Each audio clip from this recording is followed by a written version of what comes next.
Welcome to the Pixl Live Maths Mock.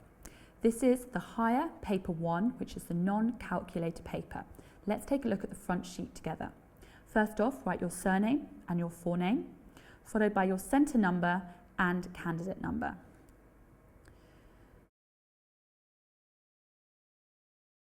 Let's look at the instructions together. This paper is 1 hour and 45 minutes. There are a number of pieces of mathematical equipment that you are allowed. You will notice that tracing paper is included. This is to help you on questions such as transformations and tessellations.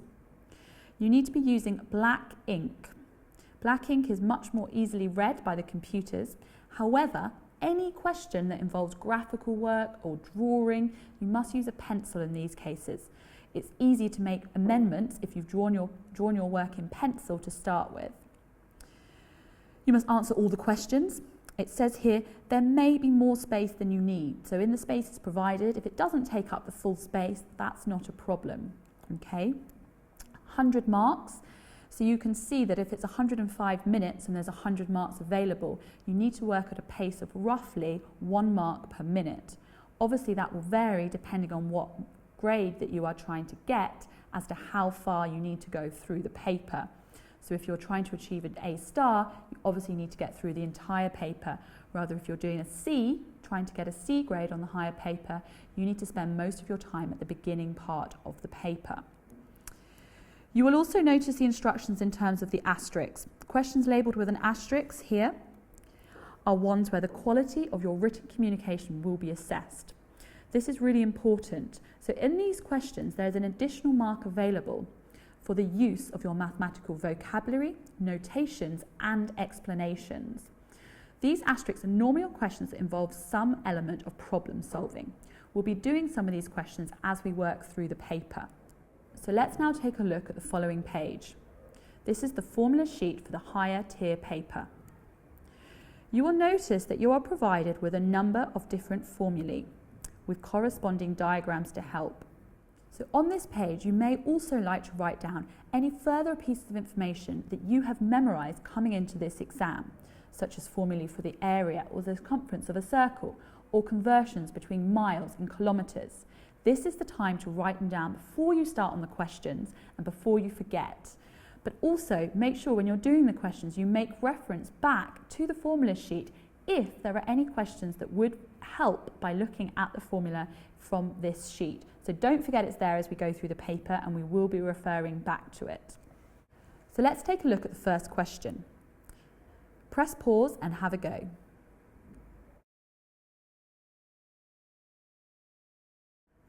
Looking at this question, you are asked to design a data collection sheet that could be used to find out which methods of transport people use to travel to a shopping centre.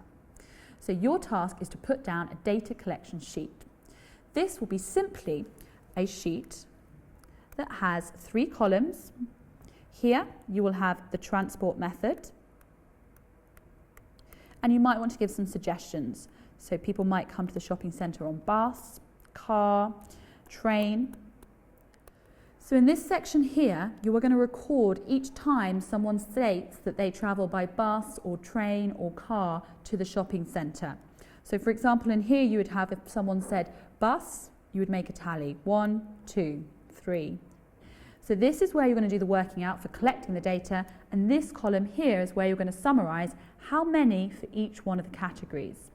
So this would be a suitable data collection sheet that could be used in this situation. If you take a look at the next question, press pause, have a go. This question is a conversion graph. You're going to need your ruler to be able to answer this question, and you're going to have to write on the graph with your pencil. This particular conversion graph is about converting from feet to metres. A, you are asked to use the conversion graph to change 6 metres into feet. So we need to go to the axis that has metres on it. This is here, it is the x-axis. We need to find 6, it's labelled for us on the actual graph. Take your ruler and draw a line from 6 all all the way up to the line. Actually draw this line on. You then, once you hit the line, the conversion line, you're then going to do another line all the way over to the y-axis. And when you will see here that your value that it comes out on the y-axis is 20. There will be a margin for error, so if you got 21 or 19, you'll also be awarded the mark. If we look now at part B, we're asked to change 8 feet to meters. So this time, instead of looking at the x-axis, we're going to be here on the y-axis for 8 feet. Now you'll notice that unlike the 6, 8 is not marked, so we need to find out where the 8 is. To do this, we need to be able to identify the scale that is being used. If we look here at 0 and 5, between here is 1, 2, 3, 4, 5. There's 5 spaces, the space is worth 5, therefore each small square is worth 1. So this is 5, 6, 7, 8 is going to be here on our graph. This is where we need to start our line from. So take your ruler again, from your point, line across until it hits, and then line down.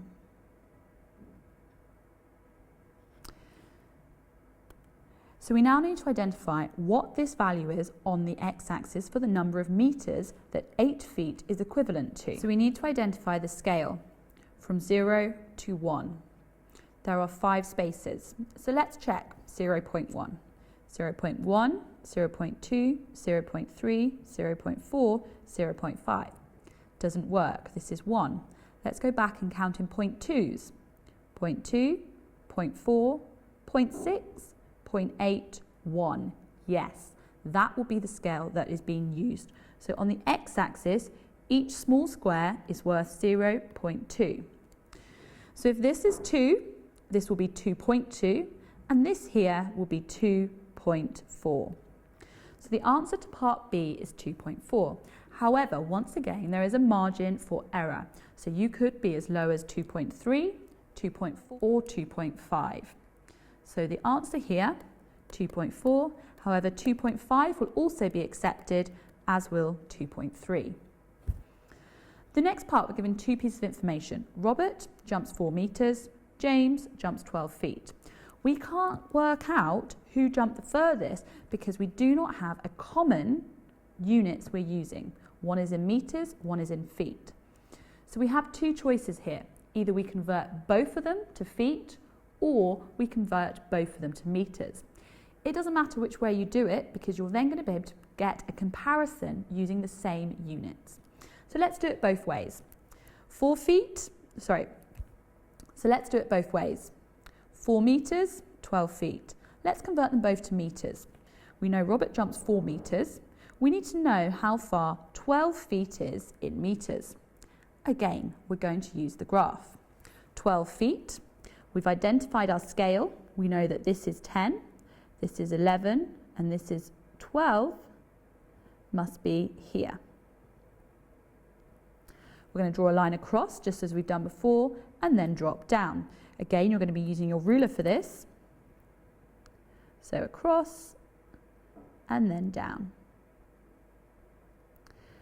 Again, if you do that, you need to read off your scale here, and this value will be 3, which is here,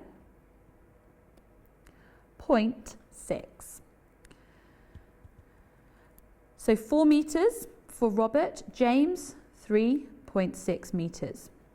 So you can see that Robert jumped the furthest. 4 meters is larger than 4.6. So you can write down Robert here and then your explanation with the numbers. You may have converted them both to feet. So if you've done that, you already have James's, but you need to convert Robert's 4 meters. 4 is already here. So again, take out your ruler, draw a line from 4 up to here, and then across. And the line comes out above the line we had before. Reading our scale there, it comes to 13. So here we have 12 feet for James and 13 feet for Robert. So once again, we see that Robert jumped the furthest. You need to now make sure that this part's filled in with the explanation, either both of them converted into meters or both of them in feet. The choice is yours. Turn over your page now and have a look at the next question for you. Press pause and have a go. So immediately you should have noticed next to the question, the asterisk. That means once again that the quality of your written communication is going to be assessed and awarded a mark. Let's have a look at the information we're provided. Mrs. White wants to buy a new washing machine. 3 shops sell the washing machine she wants. Clean machines, electrics, wash and go. For each one of these shops there's different prices. We're told Mrs. White wants to buy the cheapest one. She decides to buy her washing machine from one of these 3 shops, depending on which one's the cheapest. And what you need to do is identify which shop she needs to buy it for, and you must show really clearly how you decided on your answer. So, 3 shops, 3 different prices. We need to work out the price for each one of them, see which one's the cheapest, and then communicate our answer to the examiner. The easiest way to do this is to rename our 3 shops, A, B and C. That's going to save us writing out clean machines equals A, B and C. Work out the price in each one of these shops, then make a comparison. So if we look at the first one, A, it says buy now, pay later. We must pay £50 deposit. That means that you have to pay it now, £50 to the shop, plus, so in addition, 10 equal payments of £27. So if we were to write that mathematically, for shop A, £50 deposit, add 10 lots of £27, which is worked out by doing 10 multiplied by 27. Better if you put that in a bracket, because that's a separate calculation that you need to add together to the 50. So let's work that out now. We have 50 add 10 times 27, which is just 270. We add those together and we get £320. So at shop A, it's going to cost us £320. Now what you need to do with that, give that a circle, underline, make sure that's clear and stands out. That's the price you're going to be comparing the other 2 against. Let's go back to the question. B, a quarter of the usual price. The price usually is £420. So for shop B, we have a quarter off, that's a discount, the usual price, which is £420. Now you might want to think about that in percentages. A quarter is 25%, and you could find your percentages. Or simply divide 420 by 4 to find a quarter of it. 420 divided by 4. Remember, you don't have a calculator to do this. So we can do this in a number of ways. A simple division, 420 divided by 4. How many 4s fit into 4? 1. How many 4s fit into 2? None. So how many 4s fit into 20? 5. That's 105. Or you could have thought about like this. How many 4s fit into 400? How many times does 4 fit into 400? Or thinking around 4 times what gives me 400? So our 400 divided by 4 is going to give us 100. 4 times 100 gives us our 400. Or you could think about it and saying 420 divided by 4. An easy way to divide through by 4 is dividing by 2 and then divide by 2 again. So halving and half again. Well, 420 halved is 210. 210 halved is 105. Whichever way you're going to do it, you're going to get to 105, and that's the discount. That's what we take off. So we had 420 to start with. We get a discount of £105. Carry over 5113. So actually, at shop B, you're going to have to pay £315. That's with your discount of a quarter. Once again, you've done lots of calculations here. Circle the one for B, so you know. Let's now have a look at option C. Option C states that the price is 280 plus VAT at 17.5%.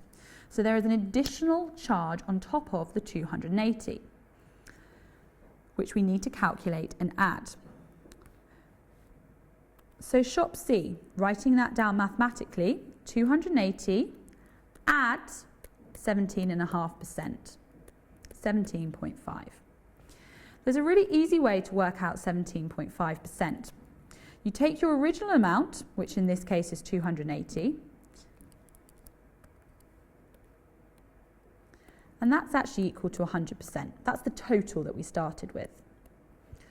We then find 10% by dividing by 10, 280. Then 5% by dividing by 2, 14.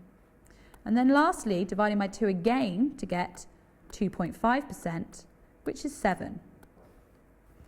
You will then notice that 10 add 5 add 2.5 is actually 17.5%.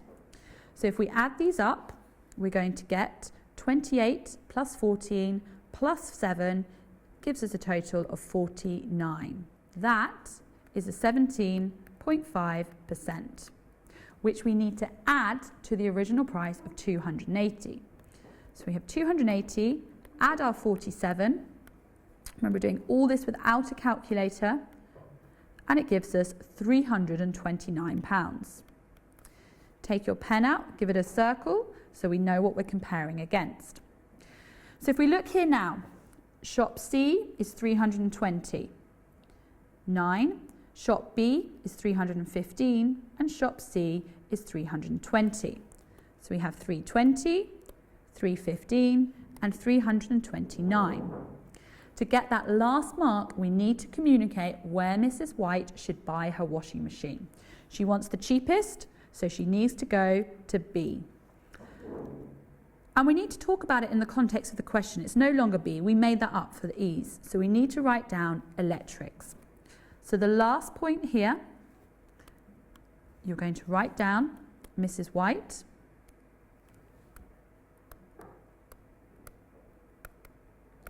should buy from electrics as the cost is the cheapest. And you might like to write down again that it's actually £315. That's what's needed to get the last mark, because this question has an asterisk in it. Turn over and have a look at the next question. Press pause, have a go.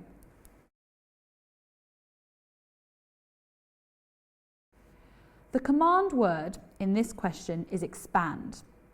You need to know that expand means to remove the brackets. We're going to multiply out the brackets. In this question, we have two brackets together, one with x plus 2 and one with x plus 3. This is known as a double bracket, so we need to expand the double bracket. You may do it by multiplying everything in here by everything in the other bracket. So the 2 multiplied by the x, the 2 multiplied by the 3. Another way, which I find really helpful, is to be able to put this into a grid. X plus 2, x plus 3. So on the top I've put the first bracket, on the side here I put the second bracket. It doesn't matter which way around you do it, but what you're going to end up then is 4 terms, 1, 2, 3, 4, and you're going to get these by multiplying these two things together. It's the same as doing this, but I find you don't forget any of the terms. So here we have x times x, x squared. This point here, positive 2 multiplied by x, positive 2x. Here, 3x. And here is not 5. It's not 3, add your 2. All the others we've multiplied, we do the same again here. It's 2 multiplied by 3, which gives us 6. Now this example was relatively easy because there was no negatives involved. If there were negatives, you need to make sure that your terms reflect that. You can see here now you have 4 terms. You need to simplify by adding these two terms together. They're both positive. So we have x squared plus 5x plus 6. This here is this expression expanded. Our next two questions are on factorising. Factorising is actually the opposite of expanding. It's when you're going to put the brackets back in. If we look at this expression, we have 5x take away 10y. X and y are different, but 5 and 10 are similar. They have a common factor of 5. Another way of thinking about that is which times table are 5 and 10 in? Well, they're both in the 5 times table. Therefore, that becomes the number we put outside the bracket. We then have a bracket, and we think, what do we now need to multiply this 5 by to get back to our 5x? Well, it's just x. 5 multiplied by x takes us back to our 5x. We have a negative here, negative 10y. So here we're going to have negative 2y. Remember, when we multiply out 5 times negative 2, negative 10, 5 multiplied by negative 2y, you're going to get your y back in. So this here is a simple factorisation, worth only 1 mark. If you look at the next one, there's an additional word, fully. We're going to see here now that you could factorise it just by using numbers or just by using the letters, but actually the fully and the 2 marks tells us we're probably going to have 2 factors. Let's have a look at the numbers to start with. 3 and 12, both in the 3 times table. Therefore 3 is going to be outside, it's going to be one of the factors. We then look here for things that are in both of them, common factors. P is here, P is also in the second term. Q is here, Q is not in the second term. Therefore the common factor is P. So actually in this case we have 2 factors, 3 and P, both of them outside the brackets. We then need to multiply by Q to get back to 3PQ. We have a negative, positive and a negative. We're going to have 4, 3 times 4 gives us our 12. And here we have P squared. We already have a P here. So if we put another P here, multiplying together is going to take us back to the P squared. So this here is the expression fully factorised. If you had done it with just the 3 or just the P, you would have been awarded 1 mark only. So make sure when you see the word fully, you think about the 2 factors. Check how many marks are available. This here is the correct answer for factorising this expression fully. Turn over now and have a look at the next question. Press pause, have a go. This question is on stem and leaf diagrams. We're provided with the heights in centimetres of 20 sunflower plants. The first question is asking us to draw an ordered, so the numbers are sequential going up in order, stem and leaf diagram for these heights. Marks available? 3. Let's have a think where we're going to get these 3 marks from. Sometimes you'll be given a little grid already filled in, but you need to actually draw it here. This part here is going to be your stem. Let's have a look at the kind of numbers we've got here. What's the smallest number? We can see here that we have 71. Checking the rows, that is our smallest number, 71. And our largest number we see here is 104. So this is the range within which these numbers fit for the height of the sunflowers. This means that our first row is going to be the 70s. We write a 7 there. Our next row, the 80s, 90s, and then the 100s, and 1, 2, 3, 4, etc. We're not going to need to do any more than that because 104 is our largest number. We are now going to write in here in order the numbers that correspond with the 7. So we're looking for all of the 70s, and we're going to start with the smallest. So here we have 71. I'm going to cross it off, and I'm going to write 1 here. I don't write 71 because we already have the 7 here, which is the stem, and it will show that every number in this row is 70 something. So this one is 71. Let's have a look at what our next one is. We have a 3. So our next one, 73. Cross it off. Any other numbers? The next one, 8. 78. There's only 3 numbers up there that are 70. We can check through, and we need to now go on to the 80s. If we do the 80s, we have 1, mark it off, 4, 1, 2. So there are 2 4s, we must write down 4 twice. Then we have 87, write down 7, and then we have 88. We now should have crossed off all of the 80s along the top. Let's have a look at the 90s now. Our lowest 90 is 91, so a 1 goes here. Our next 90 is 2, that's there. And then we have 3, mark it in. We have 5, no 4, so we go straight to 5. 6, 6, 6, there's 396. We must therefore write down 6 3 times. 1, 2, 3, cross them off. Our last 90 is 98, 8 there on the end. And then for the hundreds, we have 100. In this case, we must write down a 0 in the first part. We then have 1, 3, and 4. 1, 3, and 4. Now, all of those numbers at the top here, the 20 numbers, should be crossed off.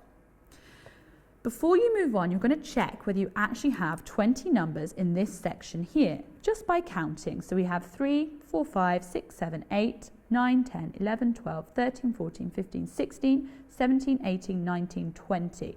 If it doesn't add up to 20, you've made a mistake. You need to go back, check you've got all the numbers in this table. You also need to check all your numbers are in order. 1, 3, 8. 1, 4, 4, 7, 8. Check yours are in order. At this moment, you've got 2 marks. To get your last mark, you must include a key. Pick any number, for example, the 4 here. 8/4. That line is this line. And you need to write down to tell what does this 8 and 4 mean. The 4 here actually, in the row with 8, means 84. It could mean 8.4. It could mean 840. So you've got to be really clear by using your information here, the numbers you got, what it means. You might want to pop that in a box and make it clear, and you might also want to write key. That's going to get you the last mark for the stem and leaf diagram. Now in this question, as most of the time when you have stem and leaf diagram questions, you'll then ask some supplementary questions. The first one you're asked is the range. Now we've already sort of worked the range out because the range is equal to the biggest number, which we worked out at the beginning to be 104, take away the smallest number, which is 71. 104 subtract 71 gives you a range of 33. The third part asks us to calculate the median height. The median is one type of average, like the mode and the mean. To calculate the median, you need to find the middle value. Now, in your stem and leaf diagram, all the numbers are in order. So we're going to use this to help us. So if we go back here, take another colour of a pen if you have one to make it clear, and we're going to find the middle one. We're going to do this by crossing off. We're going to cross off the smallest here and the largest. And we're going to continue that process until we find the middle point. The next smallest, next largest, next smallest, next largest. Check what I'm doing. Here, here. Smallest, largest. Smallest, largest. And you will notice that there are 2 numbers in the middle, 2 and 3. They're not actually 2 and 3 because they're in the row of 9, so it's 92 and 93. This situation has occurred because there's an even number of numbers. If there was an odd number, like 19 numbers altogether, there would only be 1 number in the middle. But often we have even numbers, 2 numbers in the middle here, 92 and 93. So we need to find the middle of those. Well, you might look at those, 92 and 93, and say, well, halfway between them is 92.3. Oh.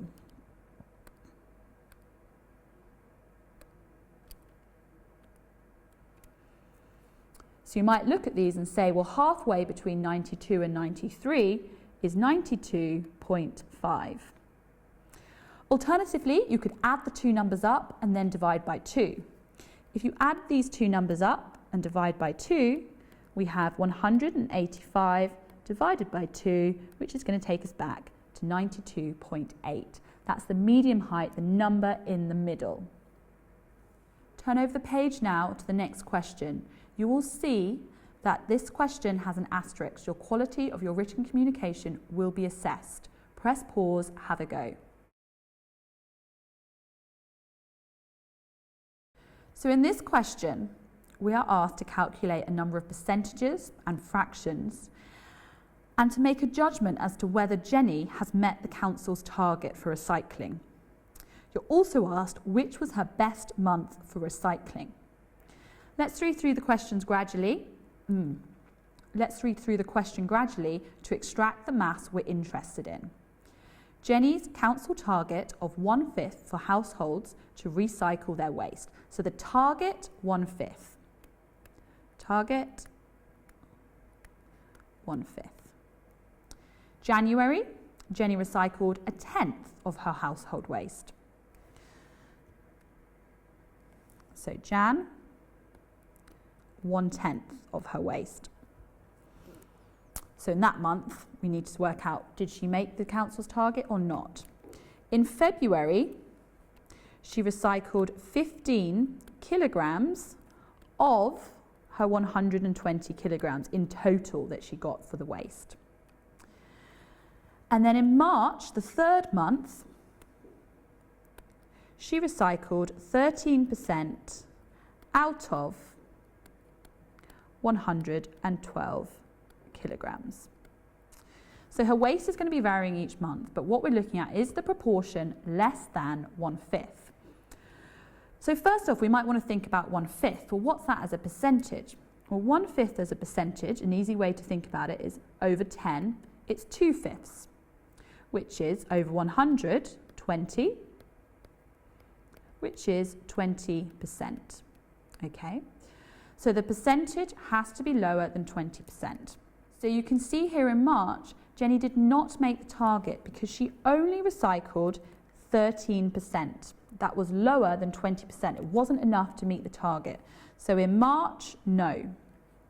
Let's have a look in February. Well, in February, she recycled 15 kilograms of her 120. So what's that as a fraction or a percentage that we can compare against 20?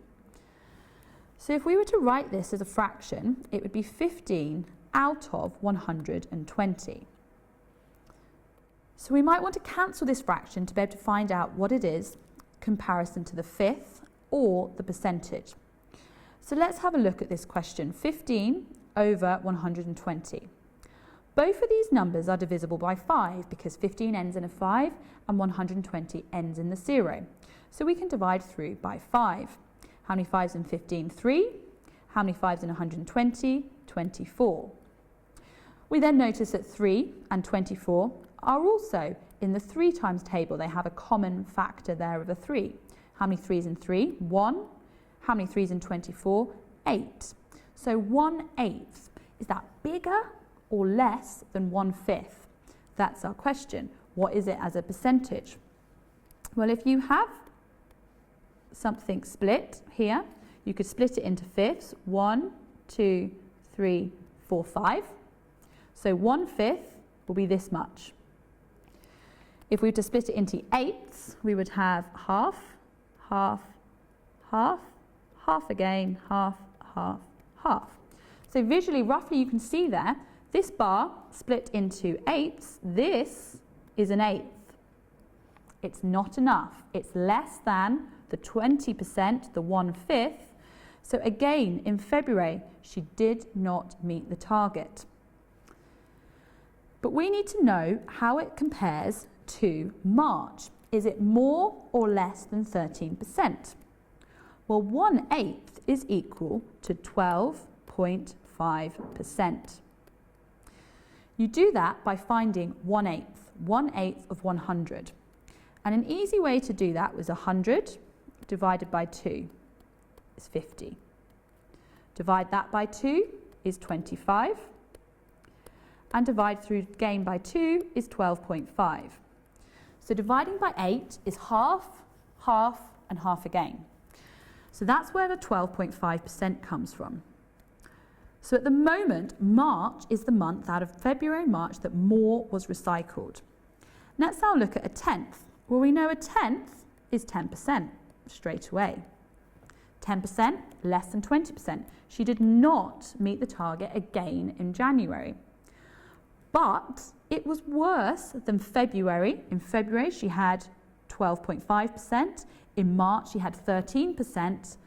So actually, each month her percentage went up, but it still did not meet the council target of 20%. You now need to write that. Has Jenny met the council's target? No, Jenny has not met the council's target. Which was her best month for recycling? Her best month was March, when 13% of her household waste was recycled. You may well then want to show the examiner that in January it's 10% and in February it's 12.5% in order to achieve the full 4 marks in this question. If you look on the next page now, this question is about angles. Press pause and have a go.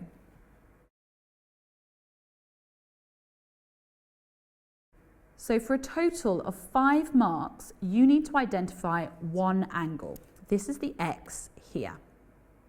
Again, the asterisk is here on the question. The quality of your written communication is going to be assessed. This is going to be to do with your angle facts and your reasons as to why angles are of a certain value. So think about that when we answer this question. We're not going to get straight to X. For 5 marks, we're going to have to do some things, some steps beforehand until we then find X. You can see here at this shape, before I've even read the question, we have a triangle and a point. Okay? We can see here where B is, that there's a right angle. That's worth 90. Right angle 90 degrees. Write that in, it will help you. So times you might want to think about the triangle on its own and the point here on its own, and think about the angle facts related. You'll also notice these lines. These lines mean that this length and this length are the same. So AC is equal to AB. They are the same. We are also told that it is an isosceles triangle, and we're asked to find the value of X. So if it's an isosceles triangle, this angle and this angle are the same. Can we find this angle? Yes, because right here we have a point, and all of the angles at a point add up to 360. You're thinking that, you must write it down. Angles at a point add up to 360 degrees. That's my reason. That's going to help me get that extra mark with the asterisk. So let's have a look. We've got 160, 90 and 30. So 160, add 90, add 30. Even if you can do that without a calculator, without writing anything down, please write it down. In case you make a mistake, you're going to get the marks for the method. 0, add these up. 9 plus your 6 is 15, add 3 is 18. 280. They add up to 360. So this missing angle here is what else we need to add to 260 to make 360. So we must add 80. 280 plus 80 gives us back our 360. So we know that this angle here, and I'm going to write in red here, is actually 80 degrees. We know that this angle must also be 80 degrees. Why? Because it's an isosceles triangle. We're going to write that down using mathematical notation. This angle is not called angle C. It's at the point of C, but it's actually angle BCA. So we're going to write this down here. Angle BCA equals 80. Why? Isosceles triangle, two base angles equal. Base angles, it's the two angles here where we see the lines at the bottom. So this here, think about the triangle rotated. These are the two angles at the base of the two lines that are identical. Last step now to find our x. So we have two angles that are 80 in the triangle. 80 times 2 is 160. What do the three angles in a triangle add up to? 180 degrees. So 180 subtract 160 is going to give the missing answer for x, which is 20. Now, we haven't explained why we're taking away from 180. Angles in a triangle add up to 180 degrees. So you can see here for these 5 marks, at the different steps, we have put down 3 angle facts. Angles at a point add up to 360. Isosceles triangle, 2 base angles equal.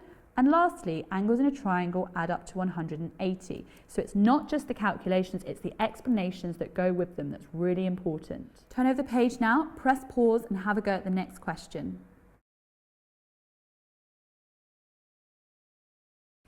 So this is a recipe question, but it's actually about ratios. You're given a list of ingredients needed to make 12 scones.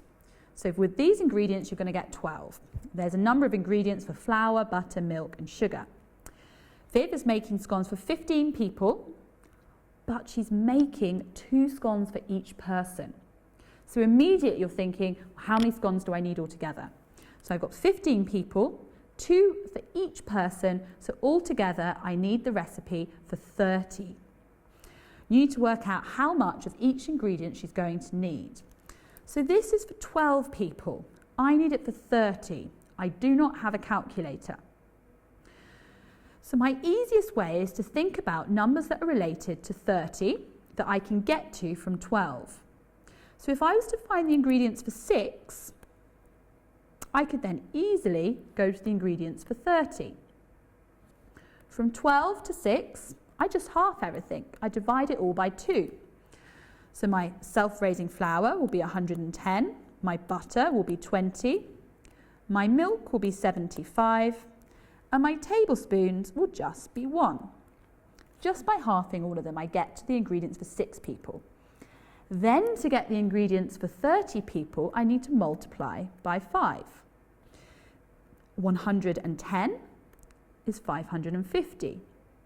20 is 100. 75 is 375. And 1 is 5.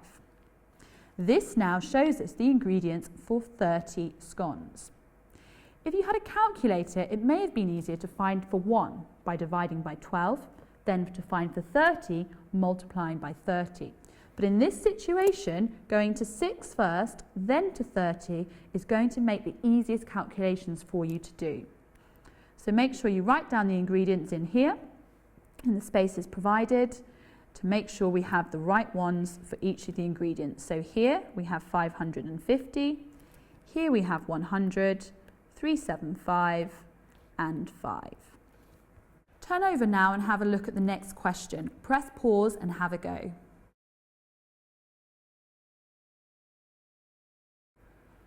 This question is about prime factor decomposition. You're asked to express 120 as its product, that's the multiply, of its prime factors. So this is not factors, not thinking about 2 numbers that add up, multiply together to make 120. It's looking for the primes. So really important you know your prime numbers. The first prime number is 2 and it's special. It's the only even prime number. We then have 3, 5, 7, 9 is not a prime number, 11, 13, 17, 19. They're probably all the ones you're going to be needing to use, probably up to that point here. So let's split 120 into its prime factors. There are a number of different ways you can do this. If it's an even number, always go for 2. So we have 2 and 60. Product, 2 times 60 makes 120. As soon as we see a prime number, we circle it and stop. So 2 is prime, can't continue. 60 is not prime, so let's split it again. 2 and 30. 30 is not prime. 2, circle, 15. 15 is not prime. Split again. Now, we cannot put 2. If we divide 15 by 2, we're going to end up with a decimal, 7.5. So now we have to think of different numbers that multiply together to make 15. So in this case, we have 3 and 5. 3 is prime, circle. 5 is also prime. Now we can stop. We have split 20 into its prime factors by identifying which numbers multiply together to make 120. We have continued until on each branch we now have prime numbers. To finish this question, you must write down 120 equals. Put your numbers in order. 2, 2, 2, 2 times. Look back at the question. It said the product of its prime factors. 2 times 2 times 2 times 3 times 5. That is 120 as expressed in its product of prime factors. Part B now asks us to find the highest common factor, the HCF, of 90 and 120. Well, we've already done the prime factor decomposition for 120. We're going to do the same for 90. So if I split 90, again it's an even number, 2, prime, circle, 45. 45 is not a prime number, but it's divisible by 5. 5, prime, times 9. 9 is not prime. 3 times 3. Okay. Stop. Can't go any further. All the numbers have been circled. 2, 3, 3, 5. So now we're going to write 90 as its product of prime factors next to the 120. We have 2, 3, 3, 5. So 90 is equal to 2 times 3 times 3 times 5. In this question, we're asked to find the highest common factor. We can now do this by looking at the products of prime factors for 120 and again for 90. You are looking for numbers that appear in both rows. We have a 2 here and a 2 here. So we write down 2. Just once, don't write down the number twice. Now there's more 2's in here, but there's no 2's in the 90, so we can't match any of those up. Let's look at the 3. 3 here, 3 here. So we write down times 3. We have a 3 here, but no 3 here, so we can't do any further with that. But we have a 5 and a 5. So then we multiply by 5. 2 times 3 times 5. 2 times 3 is 6. 6 times 5 is 30. So the highest common factor of 90 and 120 is 30. Turn over now and have a look at the next question. Read through it, have a go, press pause. So in this question, we're asked to calculate the total charge for hiring a cement mixer. Focus on the maths as opposed to what we're hiring, looking at the numbers. So the total charge, the cost you're going to have to pay is £30 plus add £7 for each hour. On Monday, Sally hired a cement mixer for 4 hours. You're going to have to work out how much that is. Now, you could put this straight in algebra. For the total, T equals 30 plus add £7 for each hour. So 7 multiplied by the number of hours. Again, put your multiply in the brackets. So if she has it for 4 hours, it's going to be 7 times 4, add the £30. So we'd have 30, add the number of hours multiplied by 7. £7 an hour times by 4. So we have 30, add 28. Add those up. The total charge is going to be £58. Now in the next part, as often happens in these questions, you're now going to work backwards. We're then told about another person who hires a cement mixer on the following day, Tuesday, and the cost was £51. You need to work out how many hours was actually used by Tom for the cement mixer hire. So if the total was 51, we know that out of that, that is equal to 30, add 7, multiplied by the number of hours.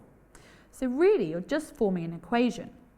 If we take 30 away from our 51, we're then left with 21. £21, how many hours? Well, it's £7 an hour. So you've got to think 7 times something gives me 21. 7, 14, 21, 3. So Tom must have had it for 3 hours because 7 times 3 gives the 21. Well, let's check that back in the original. So if I was charged 30 plus 7 for each hour, 7 times 3, 21. 21 add my 30 gives the £52 that was stated in the question. So the number of hours is 3. Turn over now to the next question, press pause and have a go.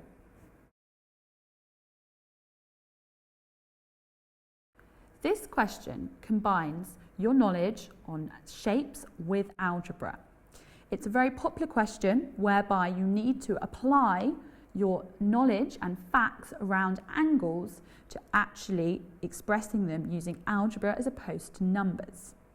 Again, there is an asterisk, so really important, there is an extra mark available for your notation, the way you explain things, and the conclusion you provide. We're told that all the angles are in degrees. We're also asked to find the angle CDE. You need to know where the angle CDE is. You start at C, you go to D, then to E. CDE. So this is the angle we're looking at. The value here, which is 50 minus x. So we're told the diagram's not drawn accurately, so therefore you can't use a protractor. And then it's just the answer. So in this question, no steps are provided. So you need to start thinking about what things do I know? First off, what shape is this? How many sides does it have? Well, from this diagram here, you can see 1, 2, 3, 4, 5 sides. It must be a pentagon. Now, what do we know about angles in a pentagon? Well, it has 5 sides, and there are 2 ways you might actually know that the total for the angles inside, and we call those the interior angles, is 540 degrees, the total. How are you going to know that? Well, there's 2 different ways. First off, you could split your pentagon into triangles. So there's a triangle there, here and here. 1, 2, 3. 3 triangles, okay? 1 triangle, your angles are 180. So 3 triangles is going to be 3 lots of 180, which gives you 540. Another way that you might know the 540 comes from a formula whereby it's n take away 2 multiplied by 180. And really it's the same thing. N is the number of sides. We have 5 sides for the pentagon. 5 subtract 2 is 3. 3 times 180 is 540. You need to know that all these angles add up to 540. Once you've got that, you can actually write an equation. So 540 is equal to these 5 angles. So if we write these angles down, we have 2x plus 2x plus 2x plus 20 plus 3x take away 30 plus 150 take away x. Now that's the angle we're interested in, but we're going to have to add up all of them to the 540 and then solve for x. So here this is a really long expression. Our first step, again, we're not guided through this. You've got to look at this and think, wow, that's a long expression, there's lots of x's, there's lots of numbers. Let's simplify it. So let's have a look at how many x's we've got. Here we have 2, another 2, 4, 5, 6, 7, 8, 9. Then we take away 1. So we've actually got 8x. Be really careful of this takeaway and be really careful of this takeaway. Let's have a look at it again. 2, 3, 4, 5, 6, 7, 8, 9, take away 1, 8x.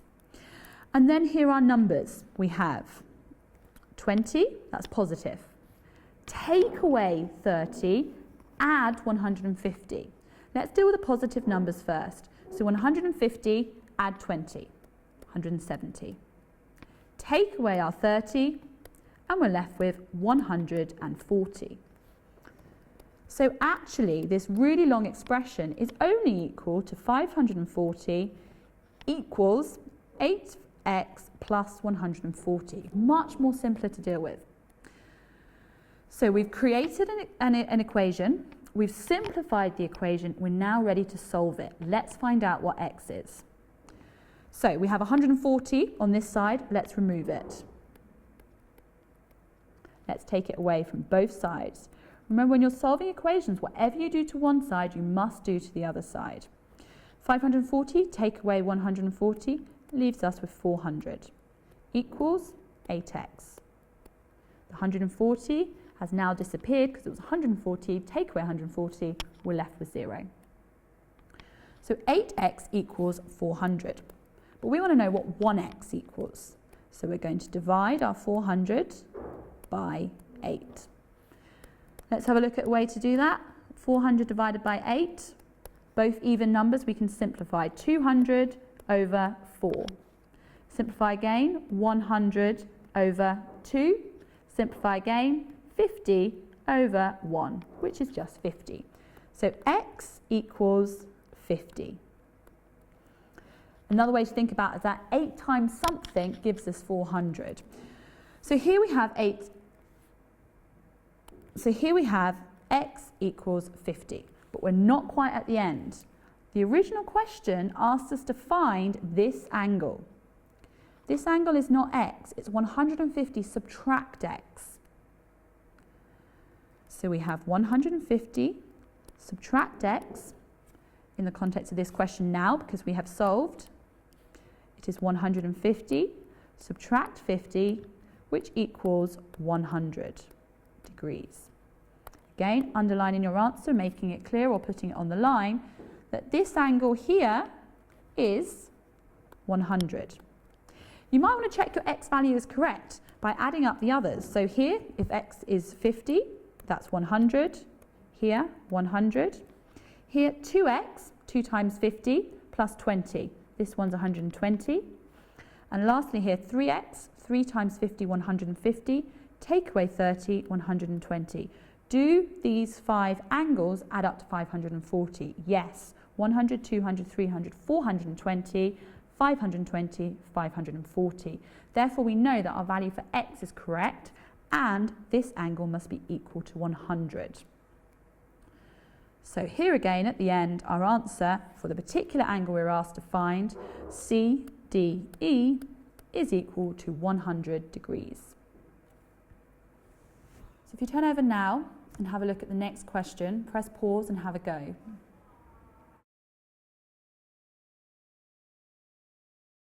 This question's about transformations. You are given triangle T. You are told that it is rotated 180 degrees about the point 30, and it gives a new shape U. This shape is then rotated again, and then you're asked to be able to describe the single transformation that will map the first triangle T to the last triangle V. To do this, I would suggest that you actually go through each one of the rotations. Pick up your tracing paper and use this if it helps. The point 30 needs to be identified. So looking here, 3 is the x-axis, y is 0. So here is the point. This is the point that you will put your pen onto and then move the tracing paper. And it's rotated 180 degrees. We're not given a direction, clockwise or anti-clockwise. It doesn't matter because it's going to end up in the same place. So if you were to rotate T 180 degrees, it is going to end up here. And you're going to label it U. So that's the first step. That's the rotation of T to U 180 degrees around the point 30. Shape U is then rotated 180 degrees about a different point. So I'm going to change colour into the red, and you can see here the point 60. Again, x is 6, y is 0. So it's still on the x-axis. Rotated 180 degrees, the triangle is going to be here. and we're going to label it V. Once again, use your tracing paper, trace over the U, put your point here on the tracing paper, and then rotate twice, one 90 and a second 90, making 180. We now need to describe the transformation that maps T to V. Now, there are 4 transformations: rotation, reflection,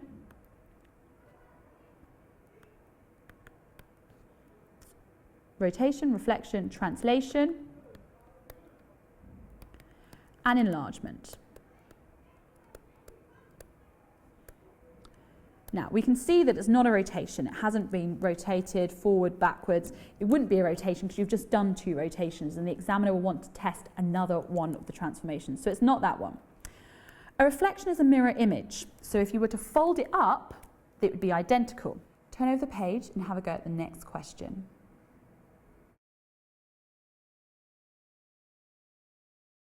So this question is about interior and exterior angles in polygons. You can see here an interior shown to have the value of 160 degrees. The first question asks you to write down the size of the exterior angle of the polygon. You will notice in the question that it states it is a regular polygon. This is really key. This means that all of the interior angles are the same and all of the exterior angles are the same. Using your knowledge of angles in polygons, you need to apply the fact that exterior angle plus the interior is equal to 180 degrees. So in this particular example, if the interior angle is 60, add it to the exterior angle and we get 180, the exterior angle must be 20 degrees. Part B states work out the number of sides of the polygon. So using the information we've just found out in part A, that one exterior angle is 20, we can then find out how many sides the polygon has. Now, there's a key angle fact you need to know, that for any polygon, doesn't matter how many sides it has, all of the exterior angles will add up to 360. So if it's a polygon with 3 sides or a polygon with 12 sides, the sum of the exterior angles will always be 360 degrees. So if one angle is 20, we can find out how many angles there are altogether, and therefore how many sides, by taking 360 and dividing by 20. 360 divided by 20 is 18. We can find that easily dividing both through by 10, and then 36 divided by 2 gives us 18. Therefore, there are 18 angles, therefore there are 18 sides. So this polygon has 18 sides. So turn over the page now, have a look at the next question, press pause and have a go. So you'll notice that this question is about cumulative frequency. We are now transitioning into the B grade part of the higher tier paper. So from here onwards, the questions are going to get progressively more difficult through B grade up to A and A star. But this question is something you should attempt even if you are trying to get a C grade. Cumulative frequency. This diagram gives information about the time in minutes 80 people, that's what I'm focusing on, that are kept waiting at a hospital casualty department. You will see here that on the y-axis, that's the horizontal axis, cumulative frequency is drawn. And on the x-axis, we have time in minutes. The shape is an S-shaped curve. All cumulative frequency will have the same You will see that the shape of the curve is an extended S. All cumulative frequency graphs will have a similar shape to the graph. The first question we're asked is to write down the number of people who waited for 20 minutes or less. Really key there, that, or less. So we need to use our graph to work this out. We need to find out where 20 minutes is. Here on the x-axis we have 20 minutes labelled. And we need to find out what is the corresponding cumulative frequency. So again, take out your ruler. We are going to draw a line from 20 up to the cumulative frequency and across to the y-axis. And here we are 1 square below 30. We need to be really careful about what this actual number is by doing the scale. We see here that this is 10. Between 0 and 10 there are 5 spaces. Does it go up in ones? 1, 2, 3, 4, 5. No, let's try again. 2s. 2, 4, 6, 8, 10. Yes. So each one of those squares actually represents a frequency of 2. So here we're going to have 28. Now reread the question. It states, write down the number of people who waited for 20 minutes or less. So here we can take the 28 is the cumulative, it's the running total. So between up to 20 minutes or less, 28 people. So that's our answer to part A. Part B, work out an estimate. Okay, key word there, it's not going to necessarily be a precise answer of the number of people who waited for between 26 minutes and 40 minutes. So again, we're going to use our graph, we're going to find 26. Let's change the colour of the pen. So 26, we have 20 here, 22, 24, 26, using the same scale, being really precise. Draw the line up and across. So here we have 42. And it's between 26 and 40 minutes. So let's find the value now for 40 minutes. Go to 40 on the x-axis, draw a line up, extend it all the way to the cumulative frequency, and then across. So here, our value on the y-axis is 68. So here at 26 minutes, 42 people, and here at 40 minutes, 68 people. And the question says find an estimate for the number of people who waited between 26 minutes and 40 minutes. So that's the difference here. So 68 subtract 42 is going to give us 26. So an estimate, 26 people waited between 26 minutes and 40 minutes. Again, if you put down 25 or 27, those answers would also be accepted. The last part states that a hospital has a target that no more than 15% of people are kept waiting for more than 40 minutes. So no more than 15% are kept waiting for more than 40 minutes in the casualty department each day. Has the hospital achieved its target? You must explain your answer. So let's look at this 40 minutes. We've already worked out that at 40 minutes, 68 people were waiting up to 40 minutes. Going back to the question, there were 80 people altogether. So if there were 80 people altogether and 68 waited up to 40 minutes, we need to know how many waited more than 40 minutes. To do that, we take 80 and we subtract 68.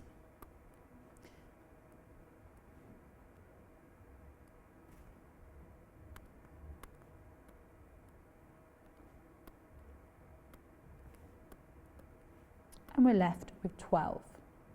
So 12 people waited for more than 40 minutes. But we're asked, has the hospital achieved its target?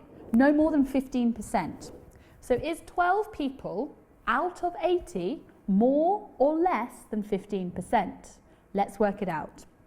12 people out of 80. That was the total. And we want to convert that to a percentage. Remember, we don't have a calculator. If we had a calculator, we could simply divide and multiply by 100. So we've got to use other numerical methods. Well, could we make this fraction an equivalent over 40? Very simple. Divide 3 by 2. 6 over 40. Could we then make it a fraction over 20? Divide 3 by 2 again. and we get 3 over 20. Then we could make it easily out of 100, and then we'd have our percentage. So from 20 to 100, we times by 5. So we must also times here by 5. So we get 15 over 100, which is actually 15%. Going back to the question, the hospital has a target of no more than 15%. I kept waiting. We've just worked out that 12 over 50 is actually 15%. So has the hospital met its target? Yes, it's just hit it at 15%. So no more than 15% of the people waiting that day waited more than 40 minutes. So again, you must explain to get your 2 marks, not just the calculation of 15, that yes, they have achieved their target because on this particular day, 15% were waiting for more than 40 minutes. Really clear in a sentence. Turn over to the next question. Read through the question, have a go on your own, press pause now.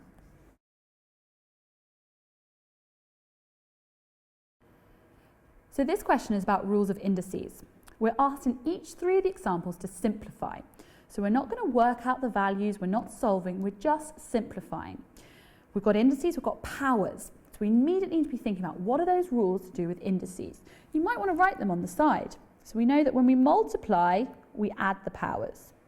When we're dividing, we subtract the powers. Let's see if they can help us in this here. We have 4m squared multiplied by 3m to the power 5. So first off, deal with your numbers. 4 times 3, we know that's 12. Then let's look at our powers. We have m squared multiplied by m5. When we are multiplying and the base is the same, m and m, we just add our 2 powers. So we have m to the power 7. The next one we're asked, m to the power 0. Well, one of the other indice rules is that anything to the power 0 is equal to 1. On the third example, we have a bracket. We have 2x to the power 6, y to the power -1, close brackets, all to the power 3. Again, let's deal with the numbers first. We have 2 to the power 3. Well, 2 to the power 3 is just 2 times 2 times 2. Normal rules apply, which is 8. So our number is going to be 8 in the front. Now, the third rule of powers, indices, and brackets is that we multiply this indice by the power outside the bracket. Therefore, here we have x to the power 18. Similarly, for the y, we have 3 multiplied by -1. So we have y to the power -3. So we deal with our numbers and then our powers separately. Turn over now and have a look at the next question. Press pause and have a go. We are told that the population of Algeria is 34 million, and we're asked to write that number in standard form. It's only available 1 mark for this question. First off, let's write down 34 million. What is 34 million? 3 4 followed by 6 zeros. For standard form, the number needs to be between 1 and 10. Greater than 1, less than 10. So with our numbers here, the only possible number we can make is 3.4. It's always multiplied to the 10 to a power. So we need to know what this power is. This is a large number, 34 million, and we're making it more simply, writing it using a notation, the mathematical notation of standard form. Here, our decimal point is here. We have moved this number this direction how many times? 1, 2, 3, 4, 5, 6, 7 times. Therefore, our power is 7. The next part of the question, the total land area in Algeria is 2.4 times 10 to the power 12 meters squared. You'll see again that first number is between greater than 1, less than 10, times 10 to the power, a positive power because it's a big number. 5% of the total land area is used to grow crops. So 5% of this area is used to grow crops. We're asked to work out the area of land in Algeria which is used to grow crops, writing the answer in standard form in kilometres squared. Look back at the question, we're provided the information in metres squared. So the question is asking you to find 5% of this number here and express it in metres squared. There are a number of ways you can do this. You've got to remember you do not have a calculator. Let's write out what this number is to start with. 24, 2, 4, 0, 0, 0, 0, 0, 0, 0, 0. It's 12. So let's check. 1, 2, 3, 4, 5, 6, 7, 8, 9, 10, 11, 12. Check again. 1, 2, 3, 4, 5, 6, 7, 8, 9, 10, 11, 12. That is the area in metres squared. So before we work out the 5%, let's find it in kilometres squared.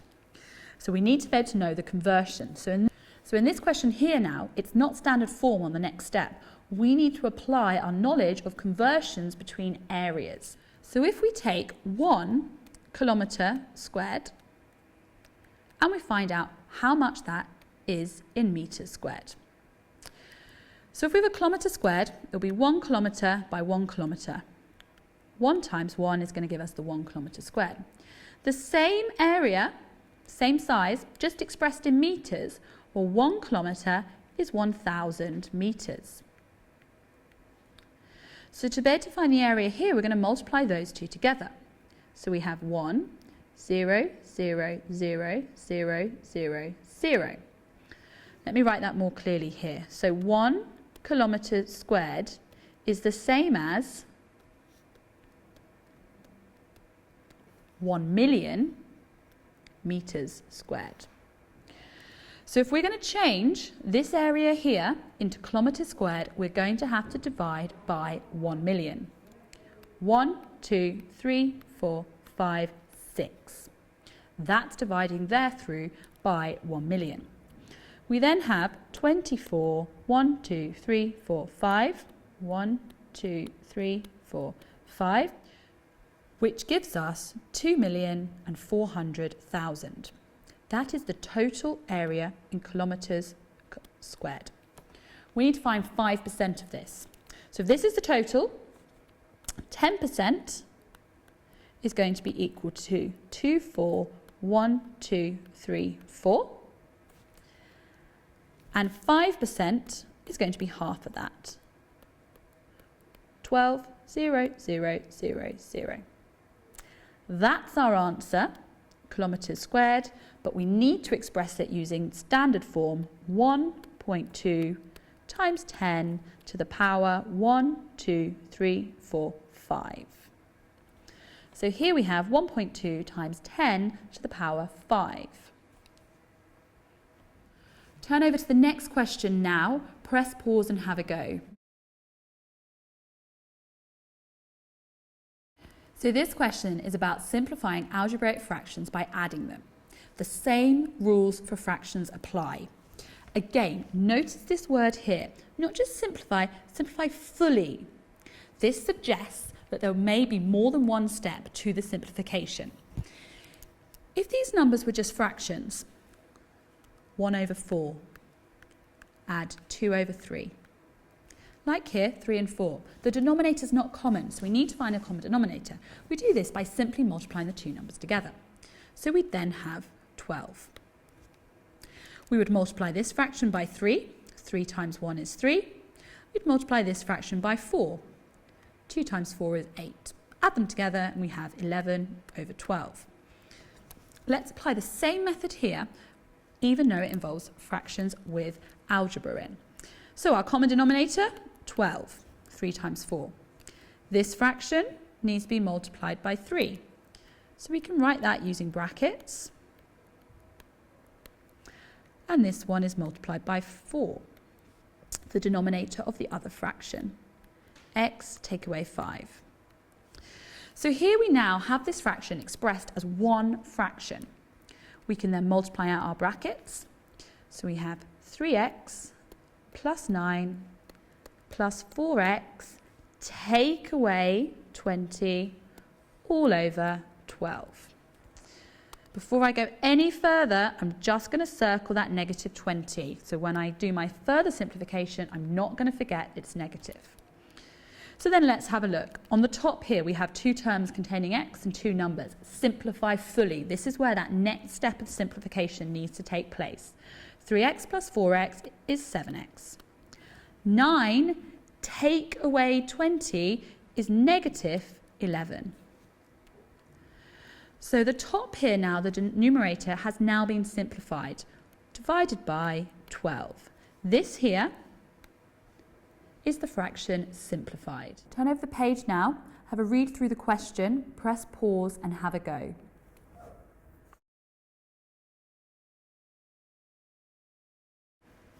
So as soon as you saw the diagram without even reading what this question is asking, you're probably thinking circle theorems.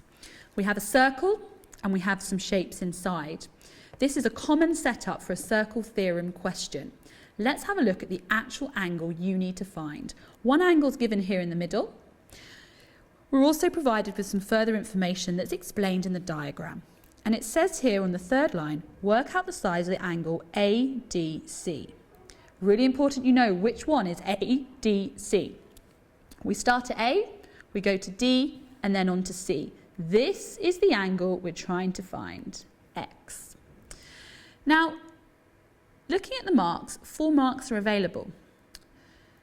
Circle theorem questions are normally worth 2.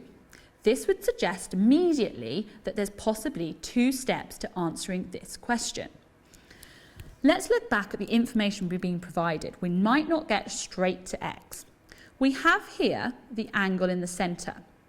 Start thinking about which circle theorems have an angle in the centre. The circle theorem you should be thinking about is the theorem that states that the angle at the centre is double the angle at the circumference.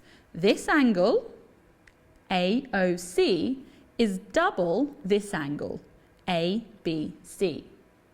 So if this is 148, this angle is going to be half of it. The angle at the circumference is half the angle at the centre. So if we divide 168 by 2, we're going to have 84. This angle is 84. Well, that's not the angle I'm trying to find, but does it help me in any way? Maybe. Before we move on, we've just applied an angle theorem. We need to state it. Why did we do this? Writing a sentence, angle, at centre, is double or twice, angle, at circumference.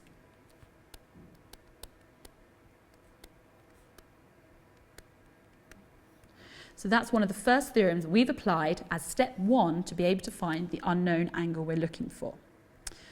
You will then notice a shape, A, B, C, D. It's a 4-sided shape, it's a quadrilateral, but each one of the vertices, the corners, actually touches the circumference. So this isn't just a quadrilateral, this is a cyclic quadrilateral. And another circle theorem is related to cyclic quadrilaterals. This theorem states that in a cyclic quadrilateral, opposite angles add up to 180 degrees. They're not the same, but they add up to 180 degrees. So let's now have a look at how this will help us. So this is the cyclic quadrilateral, here in the yellow. Opposite angles add up to 180. If this one is 84, then we can see that this one must be 180, subtract 84, which is 96 degrees. So angle ADC is equal to 96 degrees. So as we noticed at the beginning, 4 marks, 2 circle theorems to be able to get to the angle we were looking for. Don't be put off if you don't find the angle immediately. See what else you can find first, then start working towards the angle you're looking for. Turn over the page now, press pause and have a go at the question.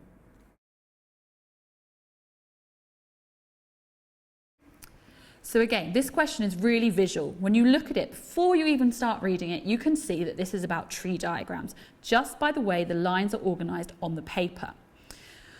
You then start thinking, what do you know about tree diagrams? Well, the branches need to add up to 1. You'll notice here in this one that the probabilities are expressed as decimals. They may be expressed as percentages or fractions. Either way, they need to add up to 1. So this means that these two must add up to 1. These two probabilities add up to 1, and these two probabilities add up to 1. So without even reading the question, I can see that this one must be 0.2, and that this one must be 0.4.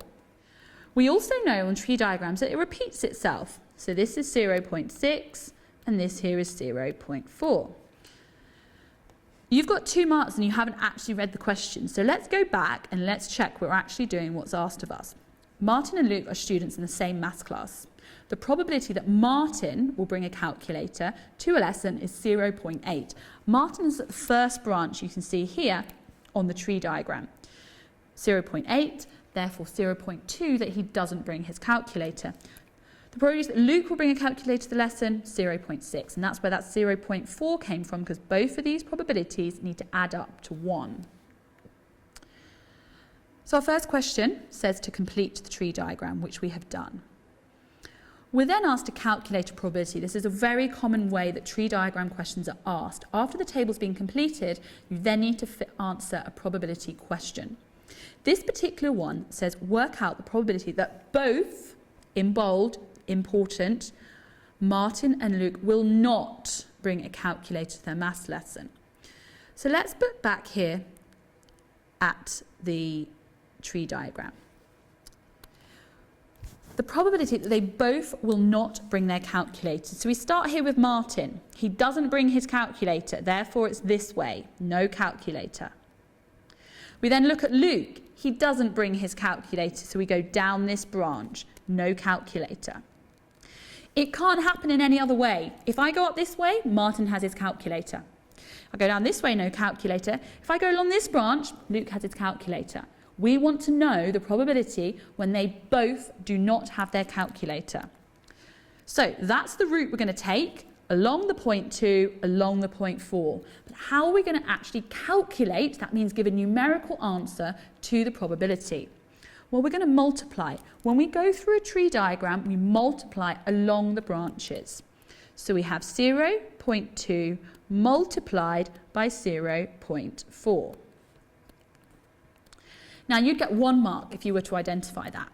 But again, we don't have a calculator and you need to find the actual probability. So we need to multiply these two numbers together. It's decimals, but just think about the number here, 2 and 4. 2 times 4 is 8. How many decimal places in our starting number? 1, 2. Therefore, our answer must have 2 decimal places in.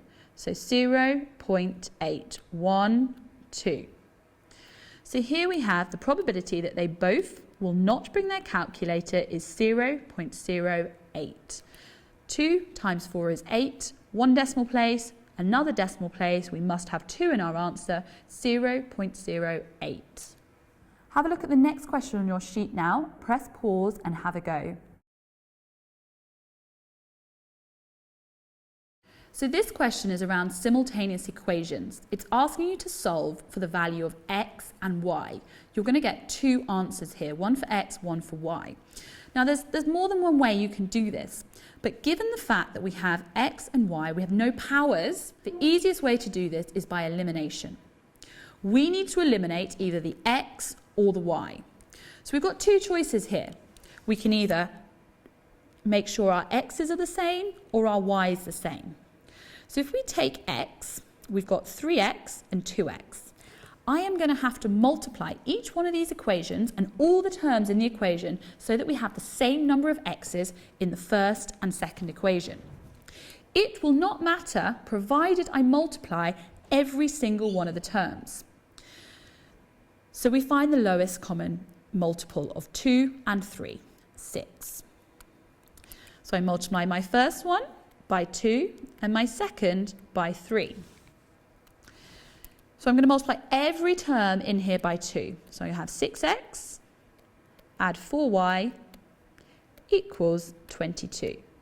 The equation is exactly the same because every term has been multiplied by 2, not just the first one. And then the second equation here multiplied through by 3, we have 6x minus 15y equals 60. So we have now transformed both equations so that we can eliminate x. We could have multiplied this one by 5 and this one by 2, then we would have had 10y in both. Then we would have been able to eliminate y. That method will work as well. Let's have a look at what we've got here now. If we're going to eliminate, we are going to subtract. If we were to add, we'd end up with 12x. We would not be able to eliminate the x. We need to remove the x. So if I take 6x, take away 6x, it goes. Let's look at this here. 4y, I have 4y, and I take away negative 15y. Rules a negative state. 4y, take away, 15y. We're actually adding these together. So we have 4y, add 15y, two negatives together to make a positive 19y. So here, our x's disappear. We have 19y equals, here we have 22. Take away 60. So here we have 22, subtract 60 is going to give us negative 38. Make sure you don't change that to get 60, subtract 22. It's 22 is first. All of these have been subtracted, this from this. So 22 subtract 60 is negative 38. So 19y equals negative 38. We just want to know 1y.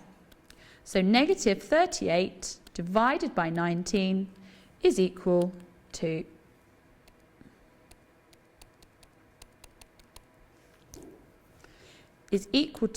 negative 2. 38 divided by 19 is 2. So y equals negative 2. We're then going to use this, circle it to remember, to go into the first equation. If we go back to our original equations, we have 3x plus 2y equals 11. So 3x plus 2y is equal to 11. Now you could have used your transformed equations. It won't have any difference provided you use the same ones for both checking as well. So let's use our first one here as given in the question. Y equals negative 2. Substitute 3x plus bracket 2 times negative 2 equals 11. Bracket there is going to make sure I deal with that negative and multiply our numbers together before I start adding. So I then have 3x add negative 4. So really, negative 4 equals 11. 2 times negative 4 is negative 4. We've got a positive and a negative. It's going to be a negative. So we have 3x, negative 4 equals 11. 3x take away 4 equals 11. Then solve for x. Add 4 to both sides. We have 3x equals 15. Therefore, x equals 5 by dividing through by 3. So now we have our second value. Y equals minus 2, x equals 5. Before you write them here on the line, you need to check. We use the first equation here to find the value for x. Let's use the second equation to check that both of our values for x and y are correct. Looking back at the question, our second equation, using the same one, 2x minus 5y equals 20. So here we have 2x minus 5y equals 20. We know x is 5. 2 times 5 is 10. Take away 5 times negative 2. 5 times 2 is 10, but negative. So 5 times negative 2 is negative 10. That negative was here already. This negative is to do with the 5y. This becomes add 10 plus 10 equals 20. If that doesn't work out, there's been a mistake made and you need to go back. So we have x equals 5, y equals -2. The two solutions there on the line. Turn over now to the next page, press pause and have a go at the question.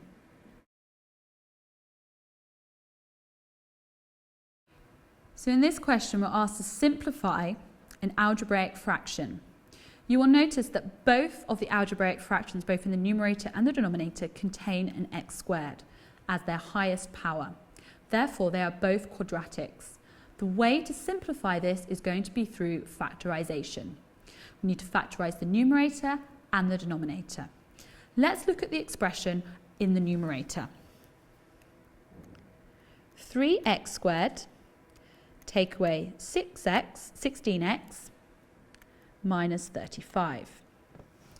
The coefficient, the number in front of x squared, is not 1, but we can still multiply this number, 3, by 35, the value here.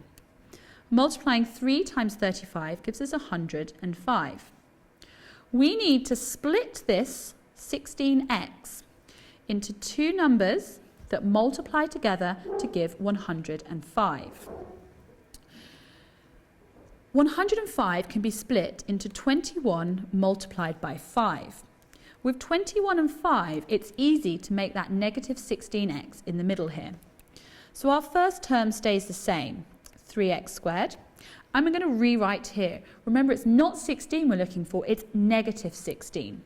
So if we put negative 21x plus 5x minus 35.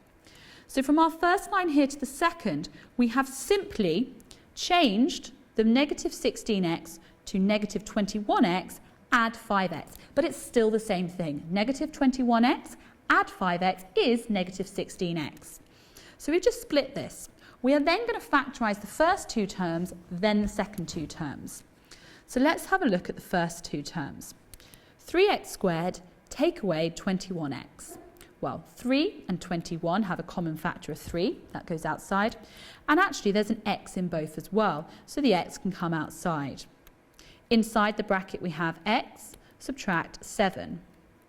3x times x gives us our 3x squared, and 3x multiplied by negative 7 is going to give us there that negative 21x. Let's look at our next two terms here. We have 5x and negative 35. So there's no x in that second term here. But 5 and 35 have a common factor of 5. Therefore, we have 5 here. Inside the bracket, we're going to have x. 5 times x gives us our 5x. And here we're going to have negative 7. Close brackets. These two brackets need to be the same. We then simply put our two terms that we took outside as factors together. 3x plus 5 and x subtract 7. So we have now factorized the quadratic term in the numerator to give us 3x plus 5, and in our second bracket, x take away 7. Let's now have a look at the second expression, 9x squared minus 25. 9x squared minus 25. Now you'll notice this one because it contains the numbers 9 and 25, both square numbers. So this is much more simple. We're going to have here 3x minus 5. Close brackets, 3x plus 5. So here now we can write these two fractions together. On the numerator, we have 3x plus 5 in one bracket. And here, x minus 7 all over 3x take away 5 and 3x add 5. If you get to this point and neither of the brackets are going to cancel, then there's going to be a mistake from before. At this point here, you will then notice that this can cancel with this, and that's why that simplification comes in. So then we can rewrite this expression as x minus 7 all over 3x take away 5.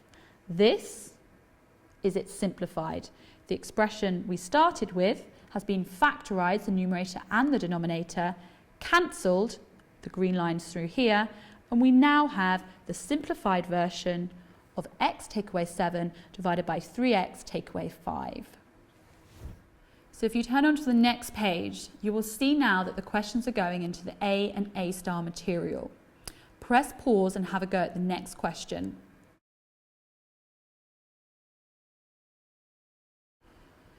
You may know that when looking at the data section, the statistics section, the only topic that is an A and A star question is histograms, and that involves grouped frequency. So if you see a question towards the end of the higher paper and it has grouped frequency on, it's likely to be a histogram question. Let's have a look now at this particular question. Mr. Walton is responsible for maintaining fish stock in a river. The table gives some information about the lengths in centimetres of a type of fish caught from the river. Okay? Let's focus in on the table. This is where the maths is. We have the length of fish, and we have less than, unequal to, and greater than.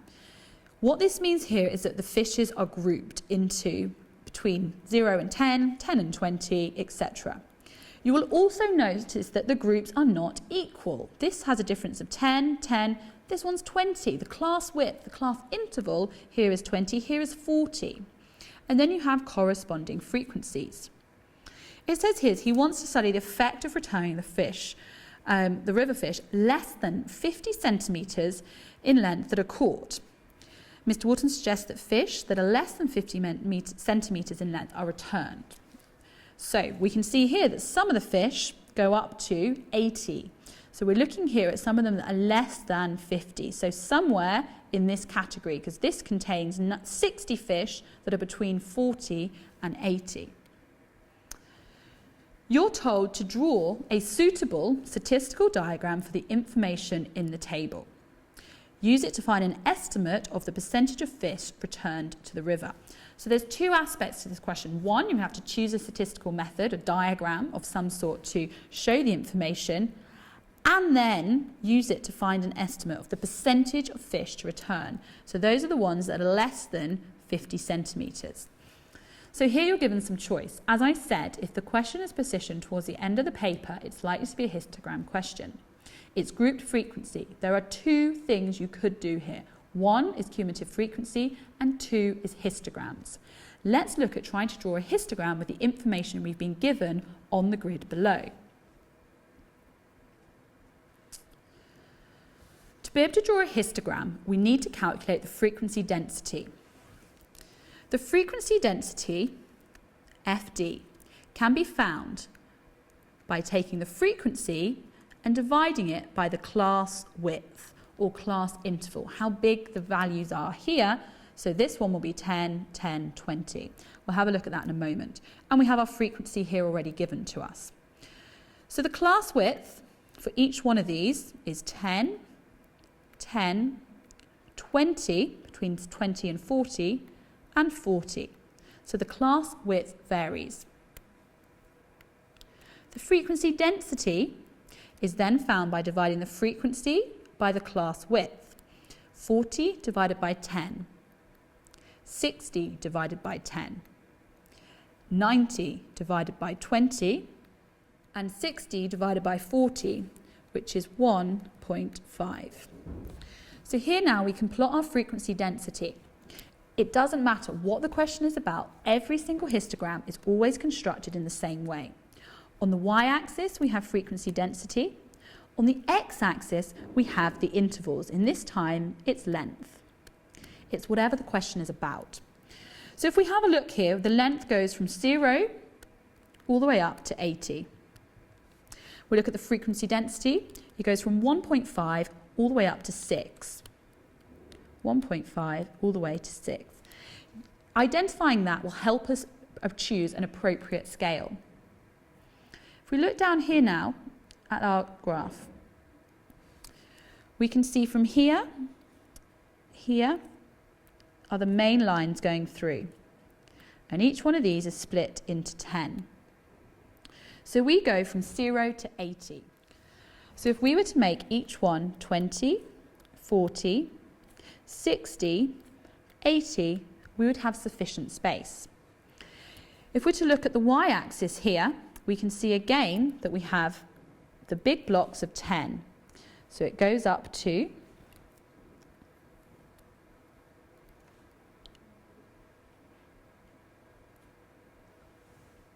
sorry. 2, 3, 4, 5.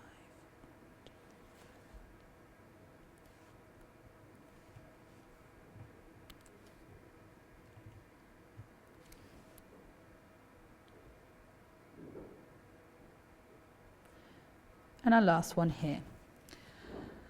So we need to go from 1.5 to 6. So if we were to separate this into 1, 2, 3, 4, 5, we wouldn't have enough room. Therefore, it's necessary to split these again into 5s. Here, here, here, and here. So each one of those is going to represent 1. So one block from here to here is 1, 2, 3, 4, 5, 6. Make sure you go through that process of checking your scale works before you start plotting your points. At this stage as well, it would be good to write down your frequencies. No. At this stage, it would be good to label your axes. Along here, we have the length. Also include the units, centimetres. Here, we have frequency density.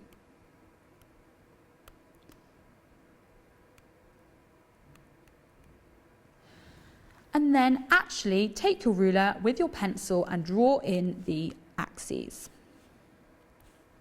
So from here, we have our axis on our x, and then here we have our y-axis.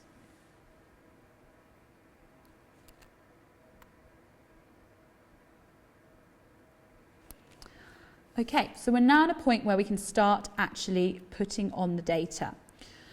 So our first class goes from 0 to 10, and the frequency density is 4. So from 0 to 10, again, that's not marked, so you need to identify exactly where that is. We have 10 intersections here, 1, 2, 3, 4, 5. Here is going to be the 10. So here we have 10. So from 0 to 10 is here, and we go up to 4. So with our lines, ruler as well, we're going to go from 4 across to 5, across 5 to join up here to make 10. So this is our first bar. Very much like a bar chart, a histogram, but the class widths are of different sizes and we're plotting against frequency density, not frequency. The next class from our table, looking back up here, goes from 10 to 20 and has a frequency density of 6. So this is the next part here. So from here, we draw a line up to 6. Make sure that's in the right place. And again, from here,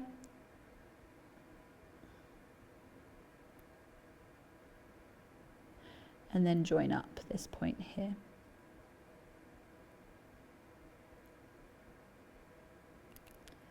Make sure it's in the right place. And that's our second bar. Again, our third category has a bigger class width. This time the width is 20. It goes from 20 to 40 and has a frequency density of 4.5. So here, we're going to go all the way from 20 to 40. It's wider, and we go up to 4.5. We know 4's here, so halfway between 4 and 5 is going to be this point here. And then connecting our lines, we have our third bar. And our last bar goes to 80, from 40 to 80, and the frequency density is 1.5. So again, we need to identify 1.5. 1 is here, halfway, 1, 2.5 is here. And this time it goes all the way across to 20, so a wider width, and then connect there. Now is a histogram to show this, the information that's given in the table. Alternatively, you could have drawn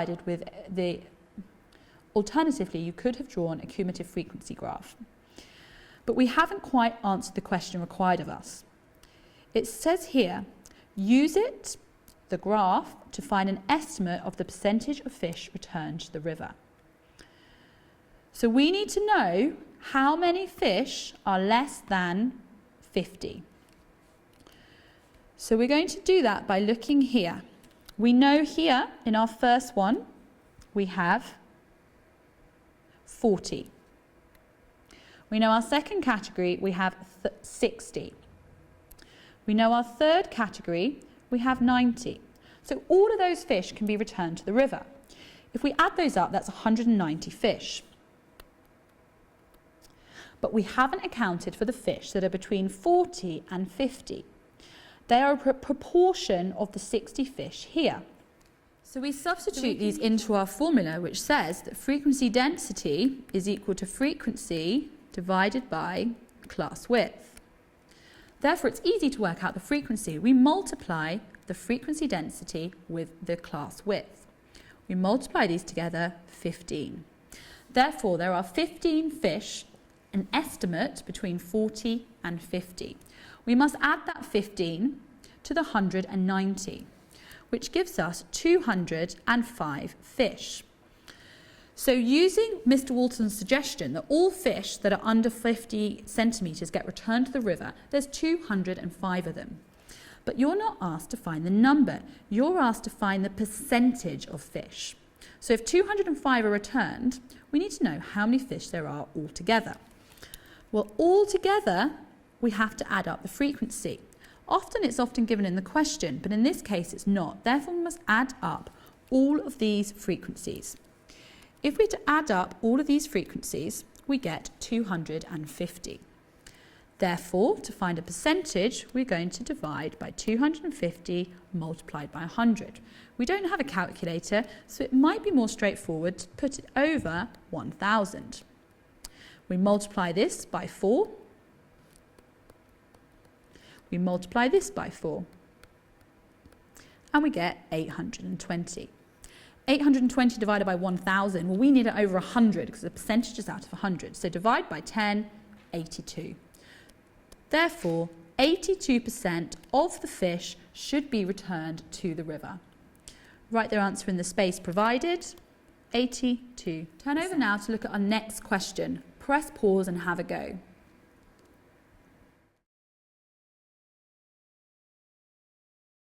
So this question asks us to express the reoccurring decimal 0.213 with the points above the 1 and the 3 as a fraction.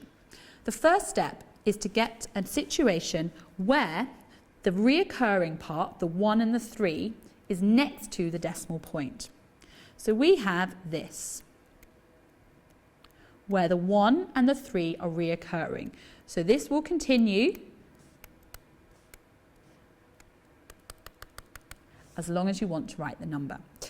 So if we multiply this by 10, this is our starting number and we call this x. We multiply this by 10, we will get 2.13131313, and this part here is our reoccurring. Now we have the reoccurring part, the start of the reoccurring part, next to the decimal point. We then need to multiply again by a power of 10 that pushes the decimal, the part that's reoccurring to the left of the decimal point. To do this, we are going to have to go back to our original value of x, and we're going to have to multiply by 1,000. So if we have 1,000x is equal to 213.13131313. We're now in a situation whereby we can subtract one from the other. If we subtract, we are then going to be left with an integer. The way that this is written at the moment, given that we did the 10x first, it's in the wrong position. So we're going to rewrite this down below. 10x is equal to 2.13131313. Keep those points in to show that it's reoccurring. We're then going to subtract.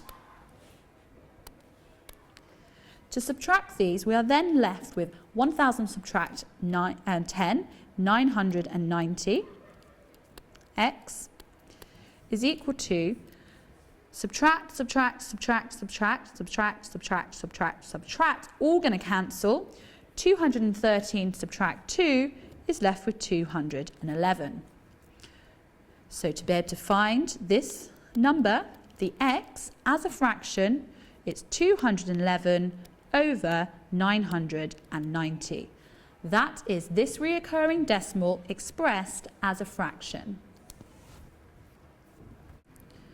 So turn over now to the next question. Press pause and have a go. So looking at this question, we're provided with two three-dimensional shapes. The one on the left is a cylinder and the one on the right is a cone. What do you need to think back to? Yes, the formula sheet at the beginning. The formula sheet at the beginning contains a formula for the volume of the cone. This is going to be useful to be able to answer this question. Let's see what we're asked of. A cylinder has a base radius of x. We can see that here on the diagram. And a height of 2x, here labelled again. The cone has a base radius of x, the same, and a height of h. The volume of the cylinder and the volume of the cone are equal. So the space inside each one of these is the same. What are we asked to do? We need to find h in terms of x.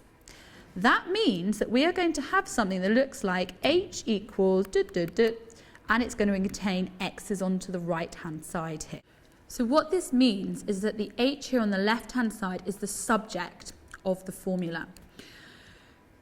So we need to give this answer also in its simplest form. Therefore, there may well be some simplifying that needs to take place. So if I was to rewrite this question, we're looking at the volume of both of these being equal. We don't have numbers. We're going to be dealing with unknowns, x's, h, to be able to express this algebraically. The volume of the cylinder, so the cylinder here, to find the volume of the cylinder, we find the area of the cross-section, which is a circle. The area of a circle is pi multiplied by the radius squared, and then we multiply by the length. So then we multiply by this length here, which we can call the height or the length, which is this. Okay?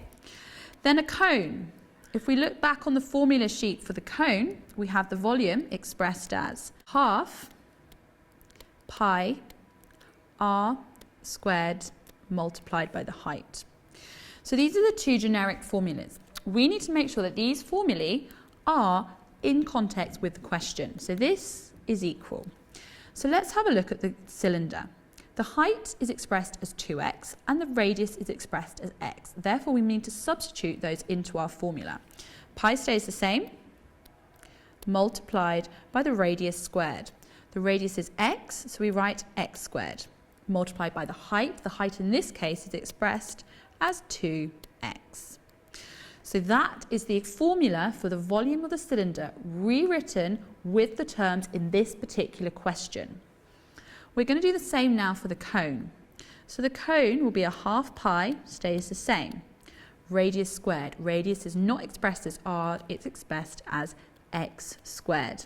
Multiplied by the height. Looking back at the question, the height is expressed as an h, so that will remain the same. These two expressions are equal. We need to get this expressed in terms of h, but before that we're going to simplify. Again, the clue was given in the question, give your answer in its simplest form. Well, let's have a look. Can we simplify this side at all to start with? We have here x squared multiplied by 2x. So that's actually 2x cubed multiplied by pi is equal to a half pi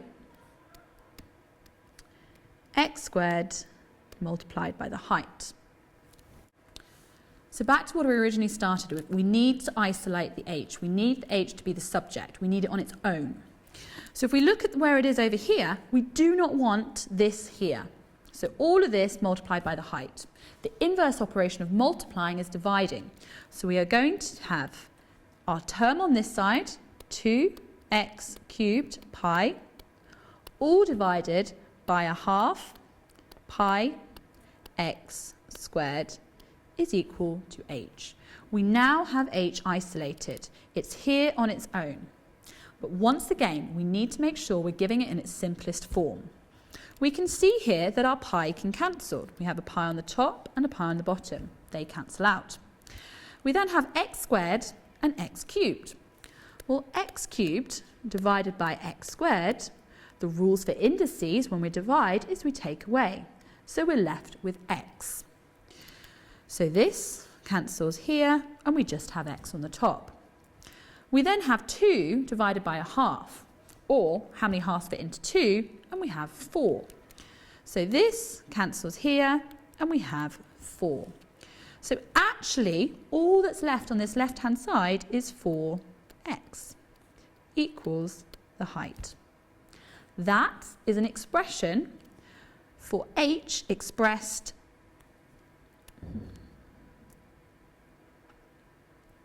So that is an expression for h in terms of x. H equals 4x.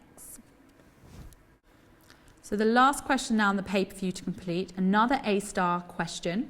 Press pause, have a go.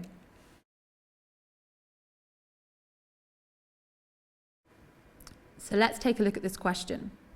This question is about the transformation of functions. You've got a graph on the grid.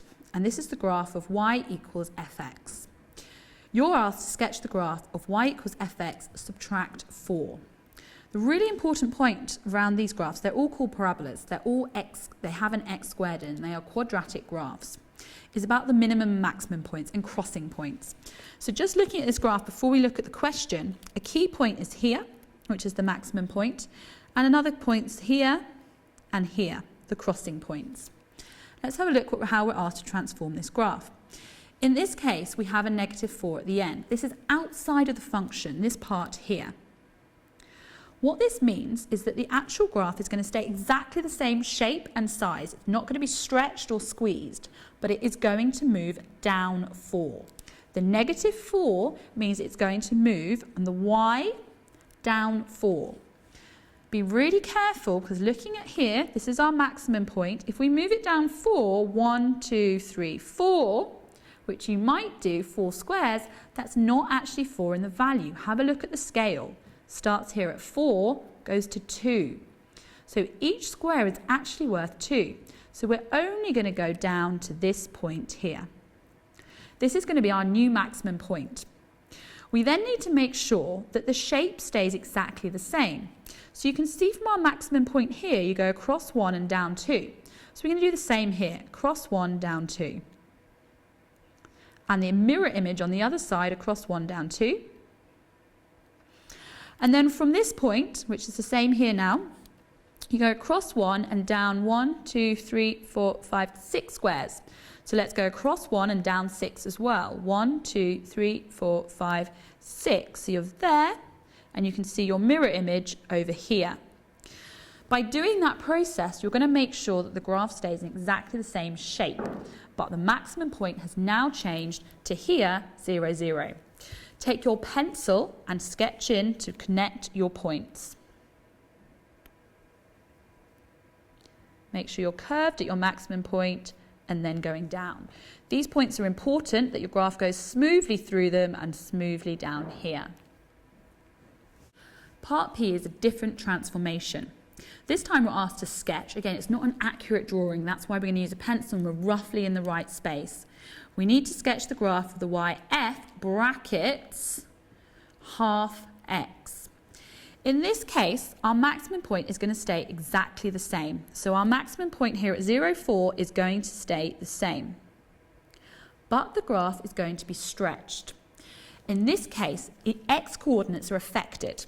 You can see here where the half is positioned in the bracket with the x. The x coordinates are going to be multiplied by 2.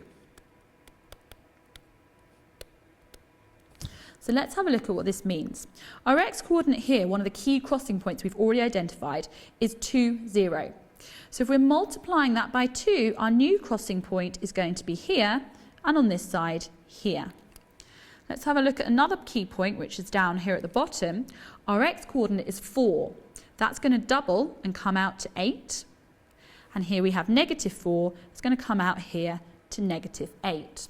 So there are 3 points where the graph comes here, are crossing points, but the maximum point stays the same. It is not shifting up and down the y-axis. So again, a nice smooth curve through those points up to the maximum, and then again on the other side. And that is your graph transformed in the function a half x, and that's inside the bracket. Really, really important. 2 marks available for that question, 1 for getting the maximum point the same, and 2 for getting the stretch on the x coordinates.